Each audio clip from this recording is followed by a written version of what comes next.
Sebuah gudang mebel ini ludes terbakar di RT 35 Kelurahan Mayang Mangurai, Kecamatan Kota Baru, Kota Jambi, Jumat malam. Banyaknya material yang mudah terbakar membuat api dengan cepat membesar dan membakar seluruh bangunan gudang. Selain membakar gudang, api juga membakar 3 unit ruko dan membuat bengkel motor rusak berat. Akibat kebakaran, 3 orang mengalami luka bakar, 2 diantaranya merupakan wanita dan seorang balita. Ketiga korban langsung dilarikan ke rumah sakit terdekat untuk mendapat pertolongan medis. Pada kejadian ini ada 3 orang korban luka bakar yang segera kita evakuasi ke rumah sakit Abdul Manap, Kota Jambi. Dugaan kebakaran sementara ini berdasarkan hasil investigasi rekan-rekan di lapangan itu dimulai dari banyaknya bahan bakar yang sudah terbakar, ada thinner, ada bahan-bahan untuk pembuatan mebel. Api baru bisa dipadamkan 2 jam setelah 11 unit mobil pemadam dikerahkan untuk memadamkan api. Kasus ini kini ditangani tim kepolisian. Dari Kota Jambi, Adriana Susandra, iNews melaporkan.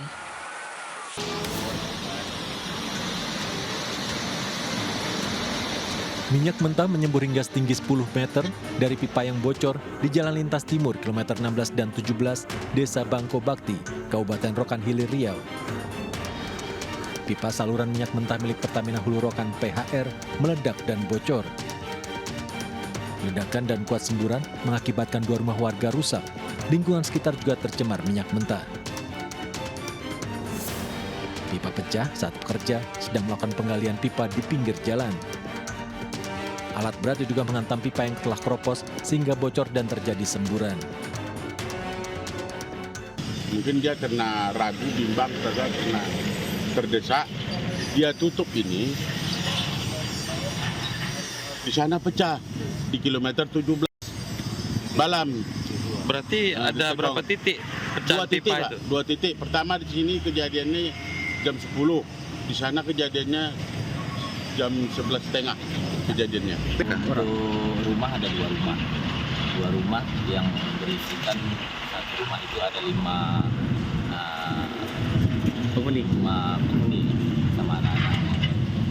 Untuk korban jiwa sendiri tak ada? Korban jiwa nggak ada. Untuk apa, kerugian material nggak dihitung atau? Materi menunggu tim penghitung.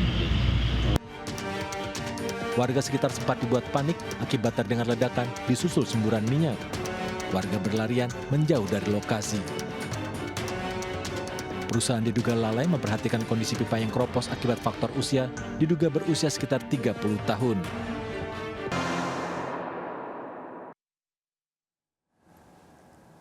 Pemirsa, seorang pria terjebak di dalam tandon air di rumahnya di kawasan Kemayoran, Jakarta. Upaya evakuasi cukup sulit lantaran diameter tandon air yang sempit.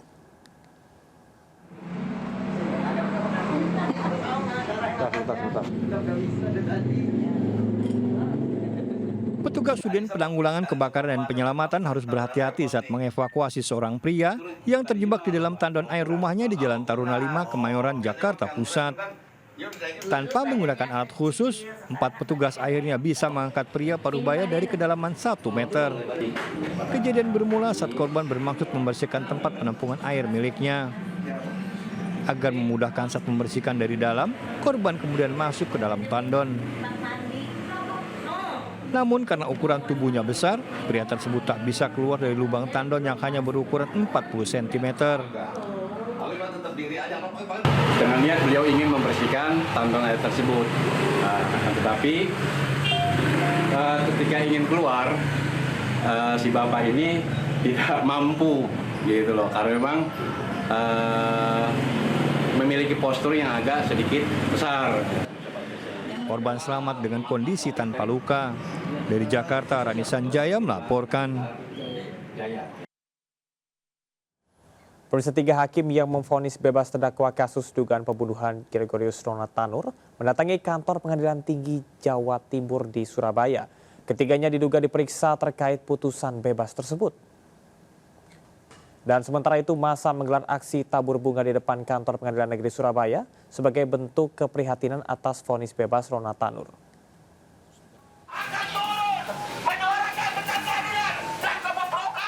Sekelompok orang melakukan aksi tabur bunga di depan kantor Pengadilan Negeri Surabaya, Jawa Timur. Mereka mengaku prihatin atas vonis bebas yang dijatuhkan Majelis Hakim Pengadilan Negeri Surabaya terhadap anak politisi Partai Kebangkitan Bangsa, Gregorius Ronald Tanur, terdakwa kasus dugaan pembunuhan. Aksi mengusung tagar Justice for Dini sebagai bentuk simpatik pada korban Dini Sera Afrianti. Sementara itu, 3 orang hakim yang menjatuhkan vonis bebas kepada Gregorius Ronald Tanur mendatangi kantor Pengadilan Tinggi Jawa Timur. Ketiganya, Erintuah Damanik, Heri Hanindyo, dan Mangapul menolak berkomentar. Erintuah Damanik mengaku kedatangannya hanya sekedar silaturahmi. Pengadilan Tinggi Jatim juga membantah kedatangan 3 hakim Pengadilan Negeri Surabaya itu terkait vonis kontroversial tersebut. Kedatangan mereka untuk membahas wisuda Purna Bakti. Jangan saya yang jawab, humas. Oh, gitu. Oke, ya jangan saya. Nanti saya nggak objektif dong. Oh, ya. Humas ya, di humas. Humas ya, silakan bicara. Kedatangan jenengan ke PT apa Pak? Dalam rangka apa Pak? Hah? Apa dipanggil PT atau terkait ini? Dalam rangka apa Pak? Iya, namanya silaturahmi aja. Oh, silaturahmi ya Pak ya.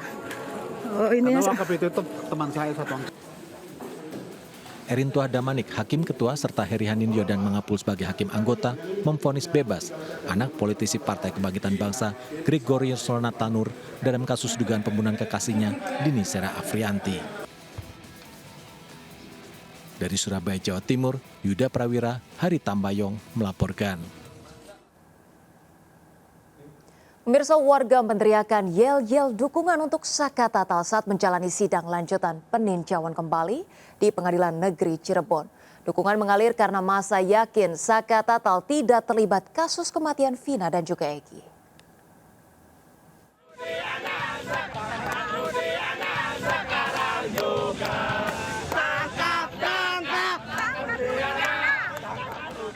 Dukungan mengalir kepada Saka Tatal, mantan terpidana kasus pembunuhan Vina dan Eki saat menjalani sidang lanjutan peninjauan kembali yang digelar di Pengadilan Negeri Cirebon.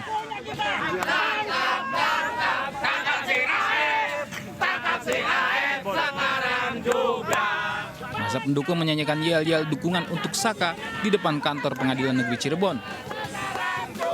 Di depan masa pendukung, tim kuasa hukum Saka memberikan semangat dan larut bersama masa. Masa menilai Aep dan Rudiana harus mempertanggungjawabkan perbuatannya karena merusak anak bangsa. Saka Tatal juga tidak terlibat sama sekali dengan kasus kematian Vina dan Eki. Hari ini yang kita hadir di sini oleh sebab musababnya adalah perbuatan Rudiana. Ya, manusia yang paling kejam saat ini adalah orang yang saat ini menjadi Kapolsek. Ya, maka menurut saya dia tidak pantas jadi Kapolsek. Ya, dia pantasnya ada di jeruji besi, bukan ada di kantor polisi. Ya, dan juga hari ini juga dia sudah melakukan perlawanan terhadap Kapolri dengan menggunakan jasa-jasa advokat swasta. Pada lanjutan sidang peninjauan kembali Jumat kemarin, termohon dari pihak jaksa penuntut umum menolak pengajuan dan dalil dari Saka Tatal. Padahal kuasa hukum Saka Tatal telah menyiapkan 10 bukti pamungkas untuk memulihkan nama baiknya dari kasus pembunuhan Vina dan Eki. Dari Cirebon, Jawa Barat, Muhammad Zeni Johadi melaporkan. Jaksa termohon pada sidang peninjauan kembali di Pengadilan Negeri Cirebon, Jawa Barat menolak 10 novum yang diajukan tim kuasa hukum Saka Tatal dengan alasan sudah pernah diajukan dalam persidangan tahun 2016 lalu. Kuasa hukum pemohon menilai jaksa salah persepsi dalam menanggapi salah satu novum yang harusnya dapat menganulir putusan hakim pada persidangan 8 tahun lalu.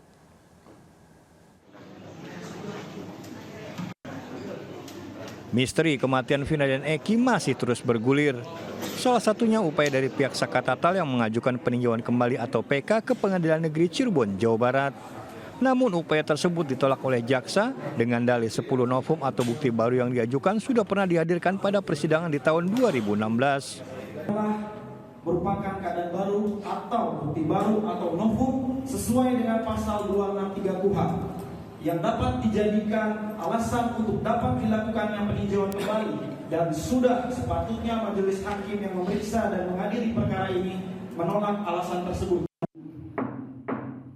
Usai penolakan novum tersebut, pihak Saka Tatal menilai jaksa salah persepsi dalam memahami salah satu novum. Foto yang disematkan pada novum yang disertai penjelasan tambahan diklaim tidak pernah diajukan pada persidangan 2016. Bahkan sejumlah foto yang baru didapatkan dapat memperkuat peristiwa kecelakaan dalam kematian Vina dan Eki. Novum atau bukti baru tersebut seharusnya bisa menganulir putusan sidang 8 tahun lalu.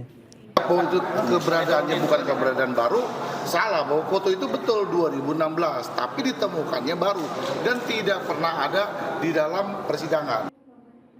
Sidang rencananya akan dilanjutkan pada Selasa pekan depan dengan agenda menghadirkan saksi fakta.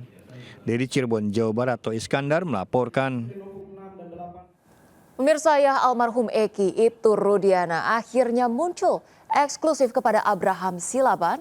Ibtu Rudiana akhirnya bercerita terkait kasus kematian Vina dan Eki anaknya. Menyampaikan 10 menit atau mungkin yang selama ini menjadi pemberitaan. Abraham Silaban bersama dengan Pak Rudiana akan melihat makam Eki, nyekar bersama di sini. Oke, boleh. Ini dia.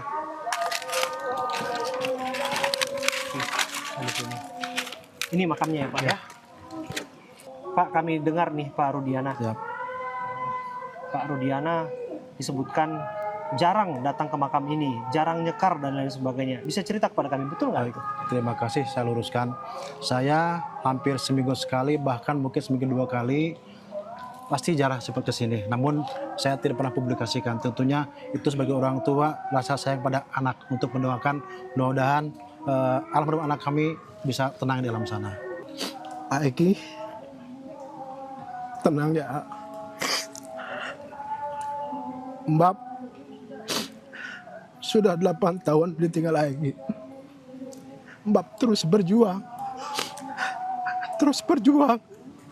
Mencari keadilan buat Eki. Tenang di sana ya. Tenang di sana. Ya Allah. Tenang di sana Eki. Astagfirullah. Ya Allah. Ya Allah.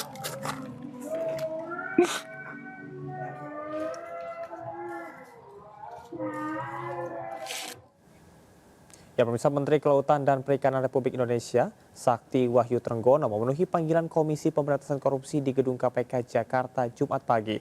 Trenggono diperiksa sebagai saksi dalam kasus korupsi pengadaan dan jasa. Trenggono tiba di Gedung KPK sekitar pukul 8:50 di Gedung Merah Putih, Jakarta.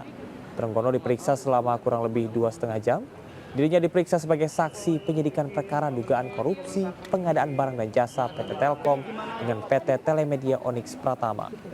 Trenggono diperiksa dalam kapasitasnya sebagai pengurus dan pemegang saham PT Teknologi Riset Global Investama.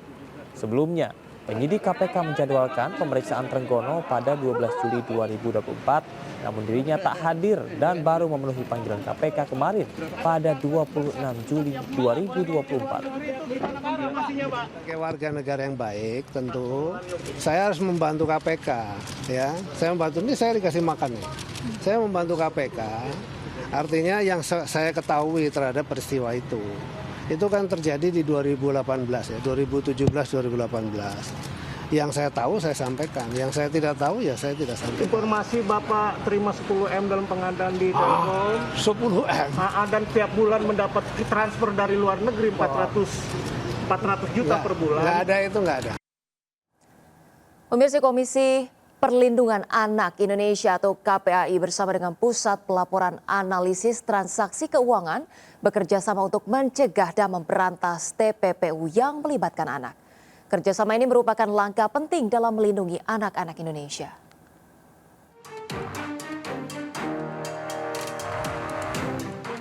Komisi Perlindungan Anak Indonesia bersama Pusat Pelaporan dan Analisis Transaksi Keuangan merilis data terbaru tentang transaksi judi online yang melibatkan anak-anak. PPATK menemukan sebanyak 1.160 anak usia di bawah 11 tahun bermain judi online dengan nilai transaksi mencapai 3 miliar rupiah.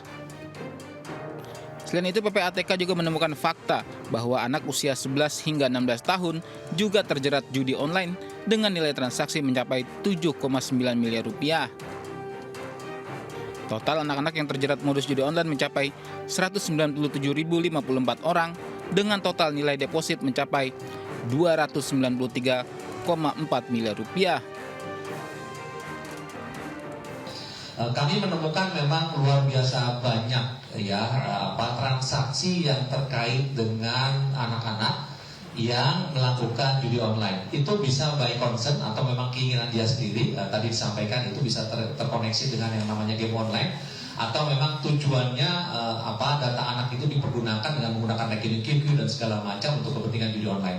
Nah, PPATK menemukan perkembangan baru ya terkait dengan resiko ini terus meningkat kalau tidak dijaga. Ini akan magnitude-nya akan semakin besar. Tapi alhamdulillah Satgas bekerja dengan sangat kuat sehingga ini bisa terus kita secara preventif kita mitigasi. PPATK juga mengungkap modus judi online yang biasa menjerat anak-anak. Modus tersebut dilakukan operator judi online dengan menyusupkan link judi online melalui koneksi game online. Dari Jakarta, tim liputan melaporkan.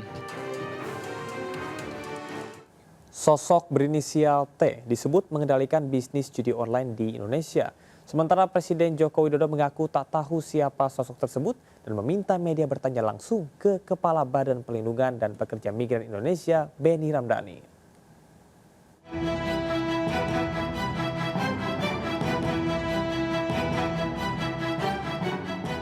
Presiden Joko Widodo mengklaim tak tahu menahu terkait sosok berinisial T yang diduga merupakan bos besar judi online di Indonesia. Dalam kunjungan kerja ke salah satu pabrik sepatu di Batang, Jawa Tengah, Jokowi meminta awak media menanyakan langsung ke Kepala Badan Perlindungan dan Pekerja Migran Indonesia, Benny Ramdhani. Enggak tahu, tanyakan ke Pak Benny aja. Ya. Pak, mengenai Muhammadiyah Konstitusi. Sosok bos besar judi online yang berinisial Mr. T disampaikan Kepala Badan Perlindungan dan Pekerja Migran Indonesia, Benny Ramdhani. Ia menyebut temuannya telah disampaikan kepada Presiden Jokowi. Benny juga menyatakan sosok Mr. T tersebut kebal hukum. Untuk hal ini, saya menyatakan di depan Presiden, Panglima TNI dan Kapolri, sebetulnya sangat mudah untuk menangkap siapa aktor di balik bisnis judi online di Kamboja dan siapa aktor di balik scamming online. Saya cukup menyebut inisialnya T aja paling depan lah. Yang kedua saya nggak perlu sebut. Dan ini saya sebut di depan Presiden. Sebelumnya Menkominfo Budi Aristiadi juga ditanyakan hal sama mengenai sosok Mr. T oleh awak media. Namun ia enggan berspekulasi dan menyerahkan penegakan hukum terkait praktik judi online kepada awak yang berwenang. Tim Liputan melaporkan. Pemirsa, Pengurus Besar Ikatan Dokter Indonesia mengingatkan bahaya kecanduan judi online. Judi online bisa mempengaruhi orang lain seperti penyakit menular dan juga bisa membuat seseorang mengalami kecanduan seperti kecanduan narkoba. Ini bukan tidak mungkin judi online ini dari kesehatan akan memunculkan yang namanya, ya mohon maaf mungkin kalau mengistilahkan dalam konteks sebuah penyakit menular, akan muncul epidemi judi online. Nah, ini kan juga menjadi sebuah permasalahan yang cukup kronis gitu. Dan kita tahu bahwa dampak negatif perjudian online ini terhadap kesehatan mental ini sebanding sebenarnya. Atau mungkin nanti di dalam diskusi mungkin Dr. Christiana maupun Dr. Angelin ini juga menjadi sebuah bahaya laten. Bahaya laten seperti halnya kecanduan narkoba. Ya, seperti halnya dengan problem mental health yang lain, stres, depresi, kecemasan, di mana masalah-masalah ini juga tentunya akan meluas pada aspek-aspek kehidupan lainnya. Dan bukan tidak mungkin dengan perubahan-perubahan perilaku dari masyarakat juga sekarang juga dipengaruhi oleh hal-hal yang salah satu faktornya juga adalah problem terkait dengan masalah judi online ini gitu. Melengkapi informasi seputar judi online, kami akan memaparkan secara singkat sejumlah temuan menarik yang akan disampaikan oleh rekan Rosalin. Silakan Rosalin. Baik, terima kasih rekan Camar. Baik pemirsa, Menteri Komunikasi dan Informatika Budi Aris Setiadi mengatakan perputaran uang dari judi online pada 2024 bisa menembus 900 triliun rupiah jika tidak ditempuh langkah-langkah nyata untuk memberantas judi online. Apalagi data Juni 2024 menunjukkan jumlah pemain judi online mencapai 4 juta orang. Angka 900 triliun rupiah tersebut naik tajam jika dibandingkan pada tahun 2023, yaitu mencapai 327 triliun rupiah. Ya, pemirsa, Menko Polhukam Hati Cahyanto ini mengungkapkan Jawa Barat menjadi provinsi dengan jumlah pelaku judi online terbanyak di Indonesia. Saat ini jumlah pemain judi online di Jawa Barat diperkirakan mencapai 535.644 orang dengan nilai total transaksi 3,8 triliun rupiah. Nah, provinsi lainnya pemirsa yang memiliki banyak pemain judi online ialah DKI Jakarta dengan 238.568 pelaku dan nilai total transaksi yang tak main-main 2,3 triliun rupiah. Kemudian pemirsa Jawa Tengah ini memiliki 201.963 pemain dengan transaksi 1,3 triliun rupiah. Kemudian Banten pemirsa ini memiliki sekitar 150.302 pemain dengan transaksi 1,02 triliun rupiah. Dan Jawa Timur pemirsa ini memiliki 135.227 pemain dengan transaksi mencapai 1,05 triliun rupiah. Ya pemirsa, judi slot ini adalah permainan yang paling banyak disukai oleh pecandu judi secara global. Survei dari Quid Gamble selama Juni 2023 hingga Januari 2024 ini menunjukkan bahwa 72% pemain kecanduan main judi slot. Kemudian permainan lainnya pemirsa yang banyak disukai oleh pecandu judi adalah permainan kasino atau live casino games seperti halnya blackjack, kemudian juga ada roulette, baccarat, dan sebagainya yang mencapai 37%. Sementara pemirsa taruhan olahraga ini terdapat 36%.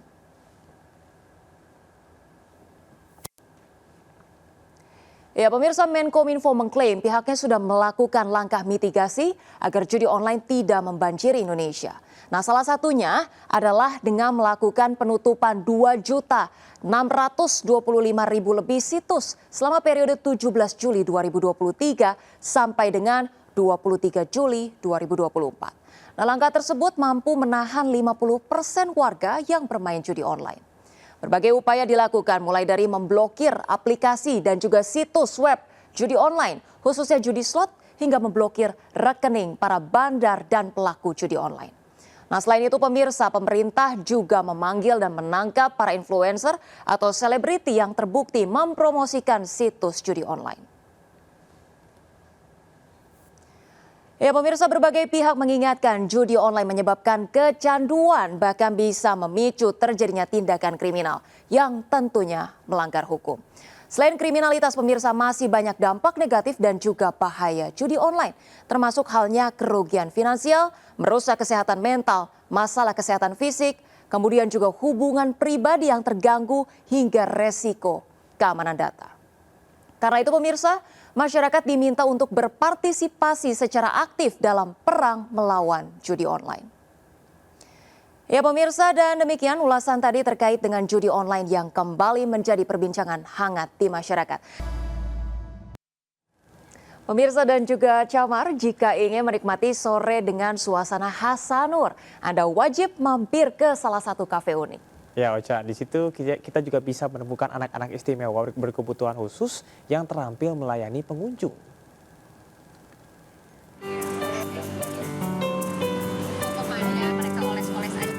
Kafe berlokasi di Jalan Danau Tamblingan Denpasar, Bali ini terbilang unik. Uniknya, kafe ini melibatkan sejumlah anak-anak istimewa berkebutuhan khusus yang diberikan ruang untuk berlatih dan bekerja melayani para pengunjung. Anak-anak berkebutuhan khusus ini melayani pengunjung dengan memberikan menu, mencatat pesanan, hingga menyiapkan dan membawakan makanan yang telah dipesan. Menariknya lagi, kafe ini juga memberi ruang bagi anak-anak berkebutuhan khusus untuk belajar, berkarya, dan menjadi lebih mandiri.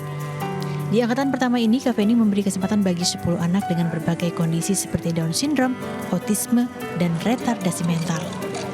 Belajar untuk berkomunikasi, dan yang tidak kalah menariknya adalah mereka belajar untuk meramu makanan dan minuman. Responnya kalau pengunjungnya tentunya excited ya, banyak orang-orang yang di luar Indonesia kalau kita sebut bule gitu ya, mereka kadang-kadang nggak beli, tapi mereka kasih tip aja gitu buat anak-anak gitu ya. Terus kalau untuk anak-anak sendiri sih mereka 80% mereka cukup kuat untuk berada di shift sampai 4 jam berturut-turut. Hal ini cukup menarik perhatian wisatawan domestik maupun mancanegara yang tengah menikmati suasana sore di kawasan Sanur. We came yesterday, we were over the road eating and we saw what was, so we came over. Made to see is quite emotional actually, but to see what's happening here is excellent.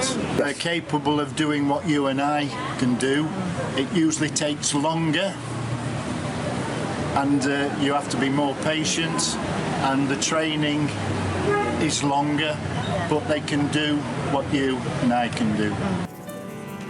Sementara bagi para orang tua, kesempatan belajar bagi anak berkebutuhan khusus merupakan kado istimewa yang mengharukan. Begini cucu saya punya kegiatan, ya, dan juga paling tidak dia bisa untuk menunjang kebutuhan dia sendiri, ya, dan juga belajar percaya diri. Kafe yang mengusung aksi dukung kaum disabilitas perlu diperluas agar bisa memberikan ruang bagi mereka untuk berkarya dan belajar seperti masyarakat pada umumnya. Nah, bagi Anda yang ingin datang ke kafe ini sambil memberikan apresiasi atas keberanian anak-anak istimewa ini, Anda bisa datang pada hari Sabtu dan Minggu mulai pukul 4 sore hingga 8 malam waktu Indonesia Tengah. Dari Denpasar, Bali, Indra Ari, iNews melaporkan. Pemirsa, sajian pocket pizza viral di kalangan penikmat kuliner di kota Pangkal Pinang, Kepulauan Bangka Belitung. Ya, uniknya selain disajikan dalam bentuk persegi panjang, ada beragam varian topping yang bisa Anda nikmati, mulai dari black pepper hingga daging mercon. Seperti apa? Ini dia liputannya untuk Anda.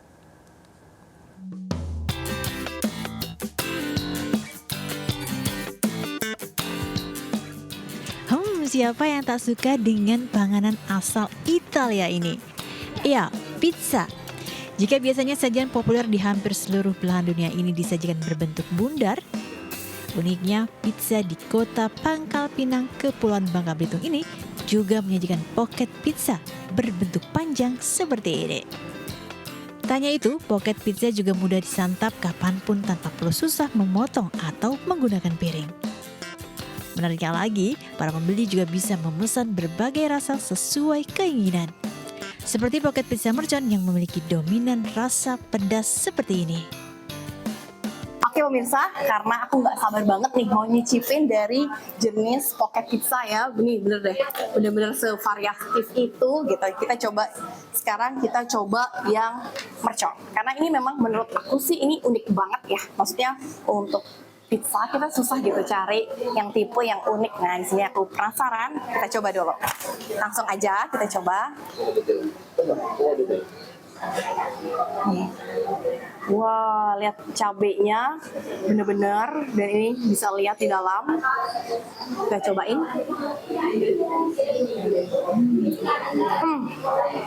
Kita bisa lihat ada cabai rawit.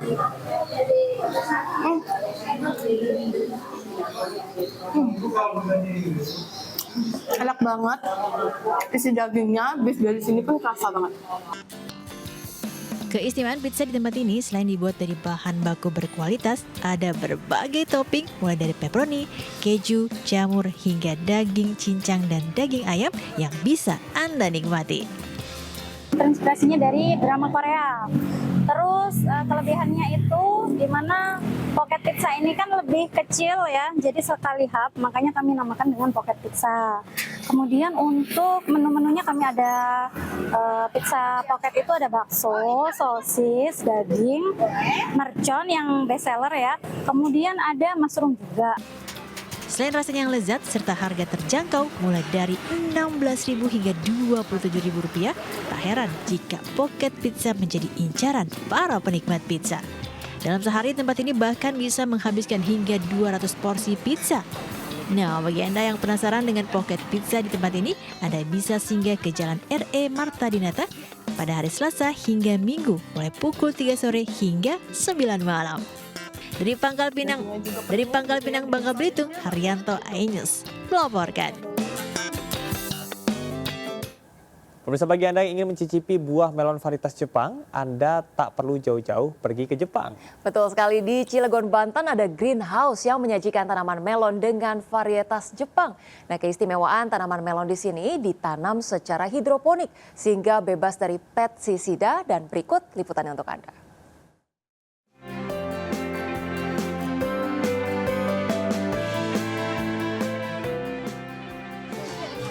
Greenhouse melon di Cilegon, Banten menjadi salah satu destinasi baru bagi para penikmat tanaman asal Mediterania ini.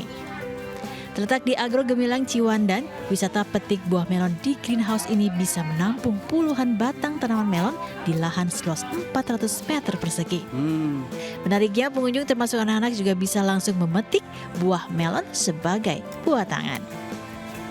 Tanya itu, pengunjung terutama orang tua juga bisa mengedukasi anak-anak melihat langsung cara menanam dan merawat tanaman melon. Nah, keistimewaan di wisata petik melon di sini, pengunjung juga bisa menikmati langsung buah melon hasil panen.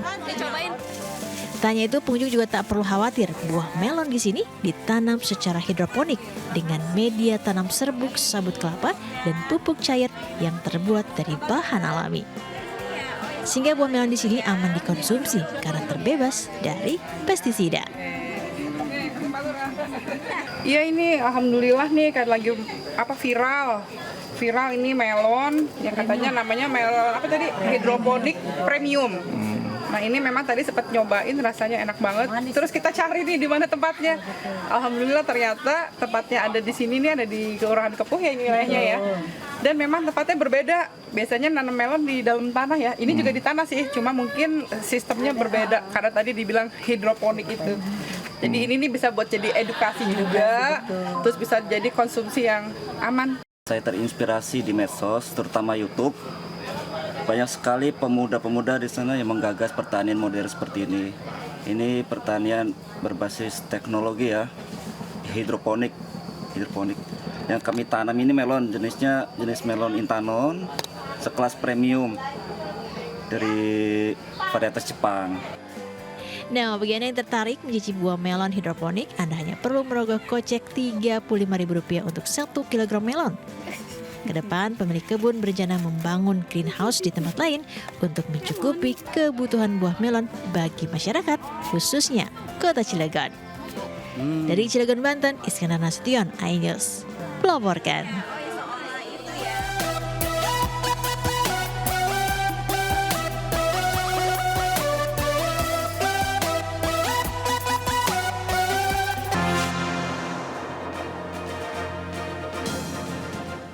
Ya pemirsa, terima kasih Anda masih bersama kami.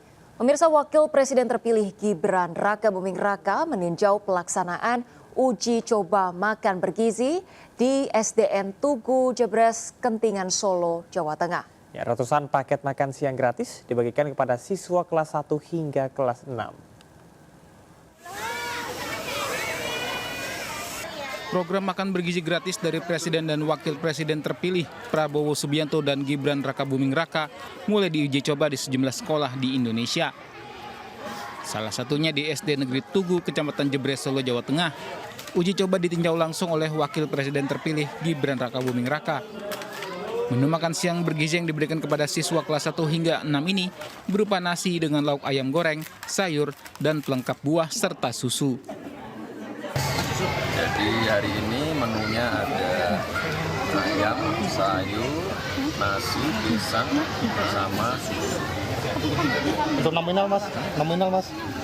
Ya, ini nanti uji coba akan berjalan selama 3 bulan. Nanti kita akan banyak menerima masukan, evaluasi dari para guru, Pak Wali Kota, orang tua muridnya sendiri, ataupun juga dari komite, dari ahli gizi.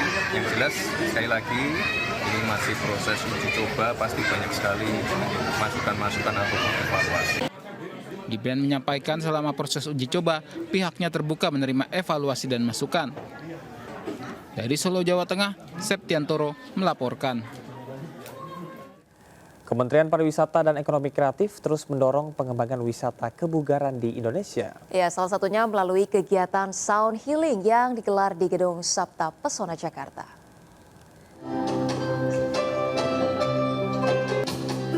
Lantunan merdu musik harpa yang dimainkan Maya Hasan membius seisi ruangan di Balairung, Gedung Sabta Pesona Kemenparekraf, Jakarta Pusat.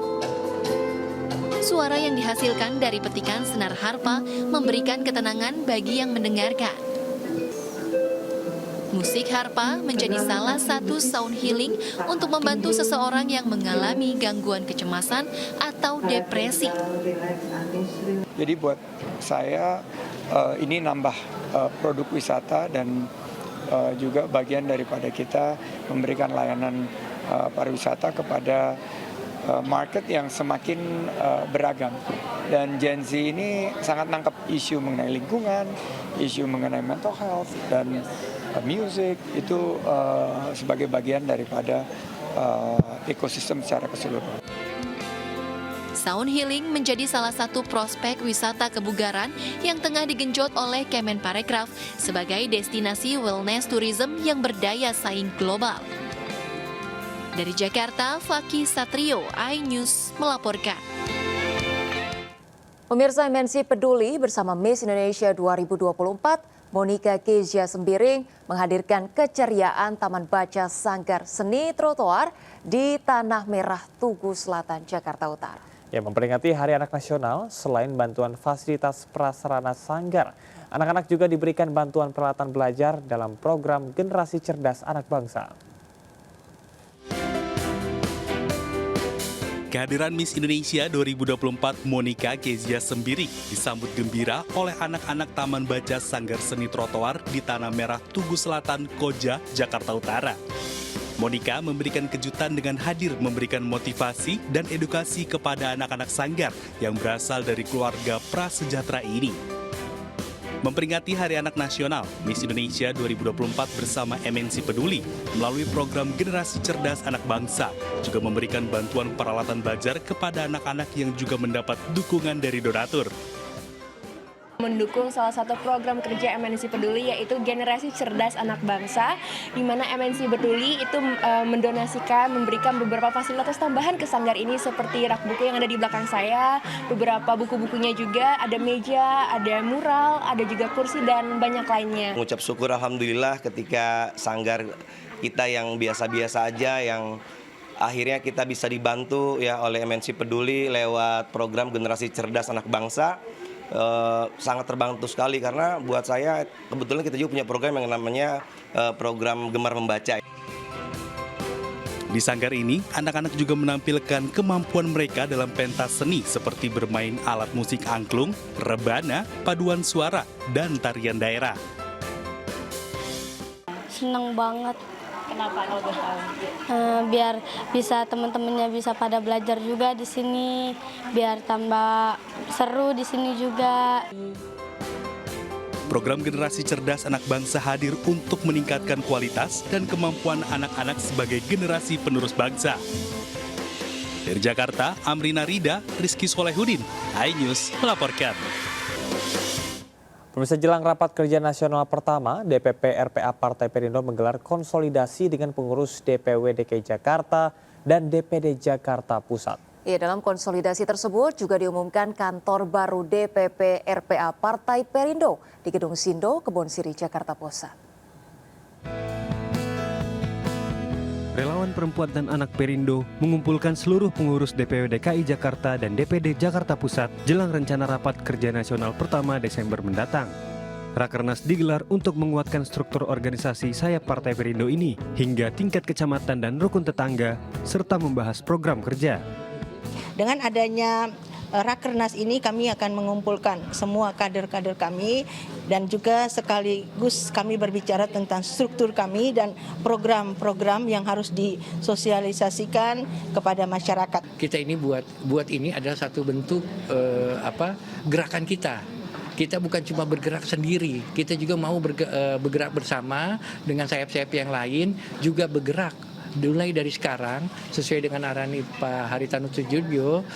Dalam konsolidasi ini juga diumumkan kantor baru DPP RPA Perindo yang terletak di Gedung Sindo, Kebonsiri, Jakarta Pusat.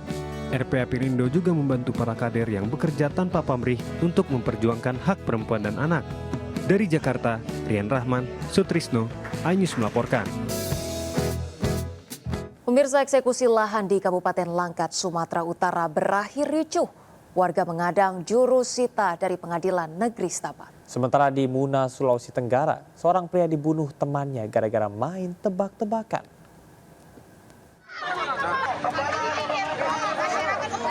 Petugas kepolisian saling dorong dengan warga usai juru sita Pengadilan Negeri Setabat membacakan putusan eksekusi sebuah lahan di kawasan Tanjung Pura, Langkat, Sumatera Utara.